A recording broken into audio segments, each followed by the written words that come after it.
Ini alasan di balik persetujuan DPRD buruh atas pinjaman daerah 150 miliar. Pembahasan rancangan kebijakan umum anggaran dan prioritas plafon anggaran sementara atau KUA PPAS tahun anggaran 2026 di DPRD Kabupaten Buru berlangsung cukup alot. Bahkan pengambilan keputusan terkait rencana pinjaman daerah baru dicapai setelah melalui pembahasan intensif hampir sepekan dengan total skorsing sebanyak 6 kali. DPRD Kabupaten Buru akhirnya menyetujui rencana pinjaman daerah sebesar 150 miliar yang diajukan pemerintah Kabupaten Buru sebagai langkah menutup defisit anggaran akibat berkurangnya dana transfer dari pemerintah pusat. Ketua Badan Anggaran atau Banggar DPRD Kabupaten Buru, Bambang Langlang Buana mengungkapkan bahwa lamanya proses pembahasan disebabkan oleh kehati-hatian DPRD dalam menyikapi kondisi keuangan daerah ke depan.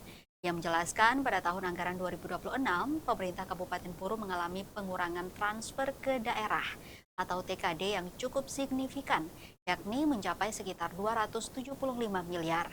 Kondisi tersebut membuat ruang fiskal daerah semakin terbatas. Menurut Bambang, untuk memastikan program pembangunan tetap berjalan dan pelayanan publik tidak terganggu, pemerintah daerah perlu mengambil langkah strategis berupa pinjaman daerah. Adapun pinjaman daerah yang disetujui DPRD tersebut direncanakan sebesar 150 miliar dengan opsi pengajuan ke Bank Maluku atau PT Sarana Multi Infrastruktur.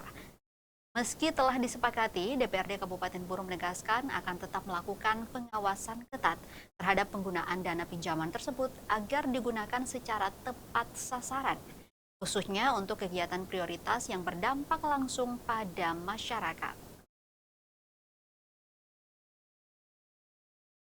Ini cukup pikiran tenaga, ini kurang lebih sudah 1 minggu ya, baru kita mencapai kesepakatan sesuai yang diusulkan oleh pemerintah daerah dalam hal menyikapi atau mengambil langkah-langkah solusi terhadap pengurangan TKD yang terjadi pada pemerintah Kabupaten Buru yang jumlahnya kurang lebih di angka tahun 2026 itu ada pengurangan sekitar 275 miliar, sehingga pemerintah daerah mengambil langkah-langkah untuk menutup kegiatan-kegiatan pembangunan dan kekurangan-kekurangan defisit yang ada, sehingga pemerintah daerah mengajukan pinjaman yang rencananya ke Bank Maluku atau ke FIB.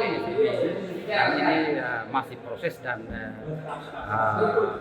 belum menjadi keputusan final, tetapi setelah kurang lebih 5 hari ya dibahas bersama antara tim anggaran daerah dan Badan Anggaran DPRD Kabupaten Buru, akhirnya disepakati dengan voting dari 13 anggota Badan Anggaran itu yang hadir 11 orang, persentasenya kurang lebih 86% ya, 84,6%. Download Tribun X sekarang, menghadirkan lokal menjadi Indonesia.